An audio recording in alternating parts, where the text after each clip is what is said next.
अंतर्मनात जाण्यासाठी स्वतःसाठी नियमितपणे वेळ काढणे महत्त्वाचे आहे.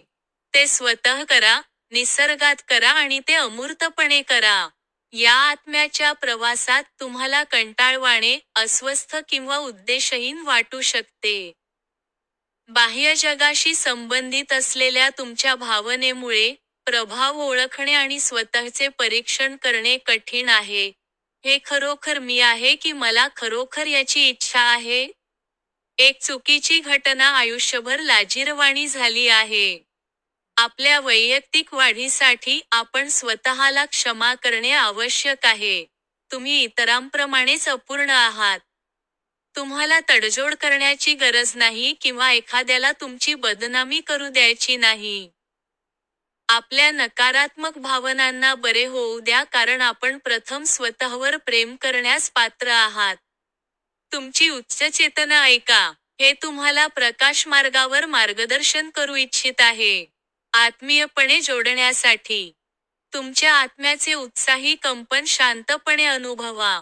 सापेक्षता ही तुमची गोष्ट नसल्यामुळे जवळचे नाते जोडणे तुमच्यासाठी कठीण आहे.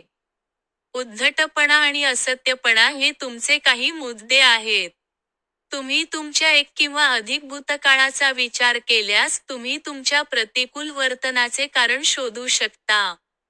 जसजसे तुम्ही अधिक चांगले बदलता तसतसे नाते सुधारणे तुमच्यासाठी आहे. तुमचे जीवन सामान्य किंवा चांगले आहे असे तुम्हाला वाटते पण तसे नाही. तारुण्यात तुमच्याकडे योग्य आत्मसन्मान आणि आत्मप्रेम असण्यासाठी एक सकारात्मक आदर्श नाही. अशा प्रकारे, नकारात्मक शिकणे ही तुमची जगण्याची पद्धत आहे जी तुमच्या मानसिकतेवर कठोर उपचार आहे. जसजसे तुम्ही आतून आणि बाहेरील जीवनातील अशांततेचा सामना करत आहात, तसतसे तुमची भीती अधिक खोलवर जाते आणि पृष्ठभागाच्या जवळ जाते. त्यामुळे तुमची आंतरिक समस्या ओढवून घेऊ नका. प्रत्येक कृतीला एक प्रेरणा असते. आपण ते समजून घेण्याचा प्रयत्न केला असेल आणि चिन्ह चुकले असेल. हे तुम्हाला स्वतःबद्दल किती माहिती नाही. अंतर्दृष्टी मिळविण्यासाठी आपल्या भावनांसह प्रारंभ करा, जसे की त्याचे मूळ, त्याची लागवड आणि त्याचे मजबुतीकरण. तुम्ही स्वभावाने आध्यात्मिक आहात. निष्काळजीपणाच्या व्यापक काळापासून तुमचा आत्मा अस्वस्थ कल्पना आणि भावनांनी गोंधळलेला आहे. जर तुम्ही सकारात्मक पावले उचलण्यास तयार असाल तर जमा होणारे नुकसान परत करण्यासाठी असाधारण काळजी घेणे आवश्यक आहे. तुम्ही तुमची भीती अपुरेपणापासून मुक्त करायला शिकले पाहिजे. नकारात्मक आत्मा चर्चाद्वारे तुमचे मन, भावना किंवा परिस्थितीजन्य प्रतिक्रिया ही नकारात्मकता दर्शवते.